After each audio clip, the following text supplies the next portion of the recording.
Hello everyone, wishing you all good health and peace in life.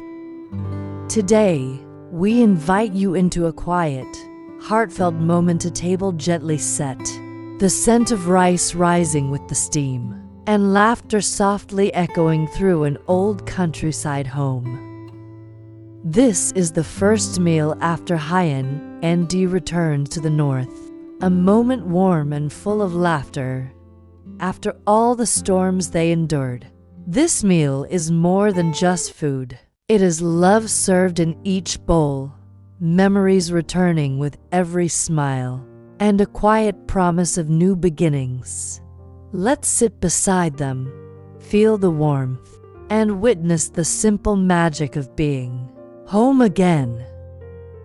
The early northern morning greeted them with a soft, lingering mist and the earthy scent of damp soil rising from the yard.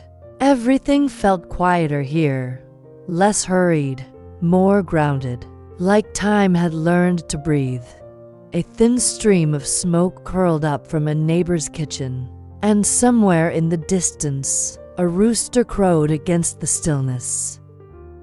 Huyen stood in the doorway of their small house, scarf wrapped around her shoulders, arms crossed gently over her chest. Behind her, the faded curtains fluttered like old memories. She turned on the camera propped on a wobbly stool and smiled with a quiet grace. "Hello, my dear friend," she said, her voice warm and slightly hoarse from the cool air. "We've made it back to the north safely." She paused for a breath, as if letting the words settle before continuing. "Thank you for thinking of us, for caring about me, about Maya, about our little family." In the sun-dappled yard, Maya was kneeling beside their dog, Bibi, fiddling with a makeshift cart they had built together, voice small but determined, never taking her eyes off the task in front of her. Bibi sat obediently, tail wagging faintly. One of her hind legs hung awkwardly, but her gaze was sharp and trusting, waiting. Huyen stepped over, knelt beside them, and gently adjusted a strap on the cart. "Be sweetheart, let mommy help," she murmured, hands steady and practiced. "You need to keep trying, okay? If you keep moving, you won't lose that leg completely." There was no panic in her tone, just patience, the kind built over years of learning to survive gently. The sun began to rise higher, warming the edge of the old tiled roof, catching glints in Maya's hair as she worked beside her mother. "I helped Bibi walk a little this morning," Maya said, looking up briefly with a shy smile. Huyen glanced at her daughter, then at Bibi, then back at the small cart patched together with hope and wire. "I hope her leg heals soon," she whispered more to herself than anyone else. The wind rustled softly through the banana trees nearby. Life here wasn't easy, but there was something sacred in its slowness. In every quiet act of care, in every repaired wheel and morning greeting, there was love. Not loud or showy, but real. And for now, that was enough. The morning after a light rain, the ground was still damp, the air cool and scented with the greenness of grass and earth. A soft breeze rustled through the low bamboo fence, stirring the laundry that hung loosely from a frayed clothesline. It was the kind of morning that didn't ask for much, just presence.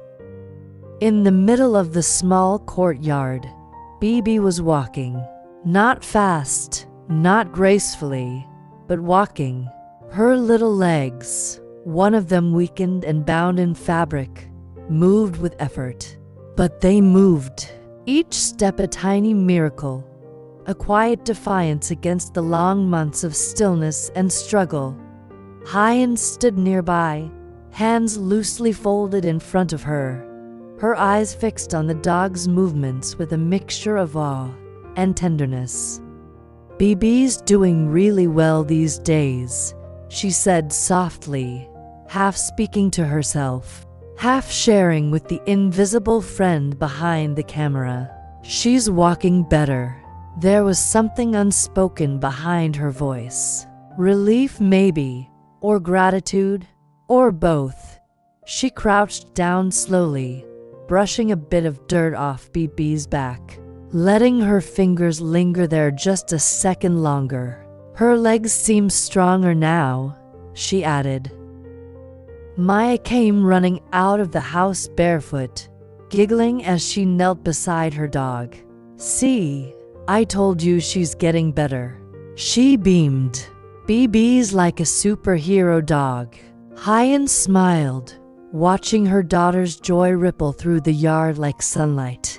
They had no medication, no physical therapist, no fancy tools, just love, time, and faith that healing, however slow, was still possible. And somehow, that had been enough. The morning sky was strewn with pale gray, the kind that hinted at sunlight but hadn't quite made a promise yet. The dirt road leading out of the village wound like a soft ribbon, between rows of bamboo and cornfields, and at its end rose a low green mountain, quiet and familiar. Huyen adjusted the strap of her canvas bag across her shoulder. Inside were a pair of work gloves, a dull knife, and a few plastic sacks.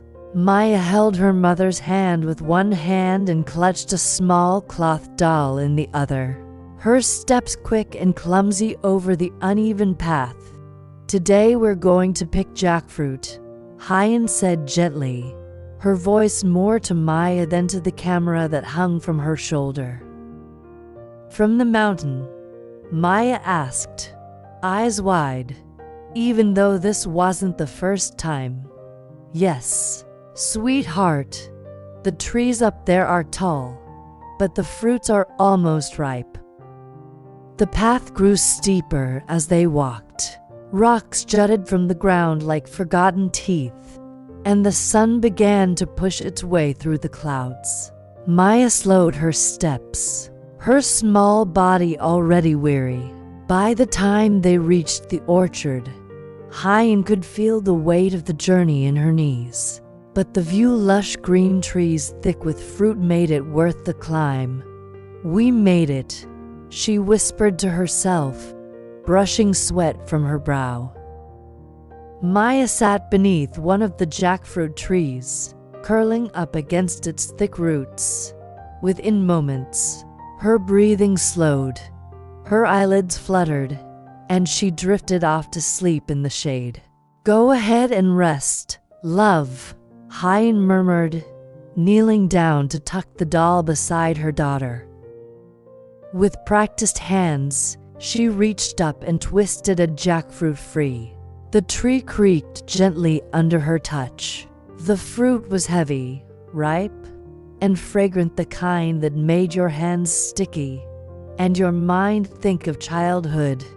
"The jackfruit is sweet and golden," she said quietly to the camera. "It smells just like I remember." After gathering enough, Huyen sat down beside Maya for a moment and looked out over the slope, her eyes soft. "Have you ever tasted this kind before?" she asked the invisible viewer. "Do you know what it's called where you live?" The wind stirred the tall grass, and in the silence, the mountain held them gently, like it had been waiting for them to come home. The northern morning arrived like a quiet prayer mist, curling gently over the wet earth, carrying the scent of rain and wild grass. The wind had not yet found its voice. Smoke drifted lazily from nearby kitchens. Somewhere, a rooster called into the stillness, as if to wake not the village, but the memory of something softer. Huyen stood barefoot in the doorway of their small house, a threadbare scarf wrapped around her shoulders, her arms folded gently as though holding herself together. Behind her, the faded curtains swayed, whispering secrets only the past could understand. She turned on the small camera balanced on a wobbly stool. A faint red light blinked to life. "Hello, my dear friend," she said softly, her voice touched with the huskiness of morning chill. "We've made it. We're home. Or something close to it." She let the silence linger, her eyes flicking toward the yard. Maya was crouched in the damp earth beside BB, their beloved dog, now strapped into a makeshift cart patched together with bamboo slats and bits of rubber. One of BB's hind legs, twisted and frail, was wrapped carefully in cloth. Her tail wagged not fast, but steady faithful.